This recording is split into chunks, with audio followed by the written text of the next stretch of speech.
Hanep, grabe talaga. Ang pakikipagtulungan daw sa ICC ay paggalang sa batas. Gago! Grabe talaga. Ganito ang mga politiko. Ganito talaga ang mga may prinsipyo. Pakikipagtulungan sa ICC ay paggalang sa batas? Anong batas? May batas pa ba? Ang alam namin na ang pagsuko sa isang Pilipino sa banyaga ay pagsuko ng soberenya. Ang pagsuko ng isang Pilipino sa ibang bansa ay tunay lamang na tayo ay kanilang tuta. Gago! Grabe! Paggalang may as.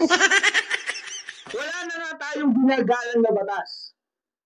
Kahit nga ang mandato ng mas nakarangaming Pilipino, lalo na pagdating ng kampanya at ng halalan, kahit nga natatalo, bigla na lang nananalo.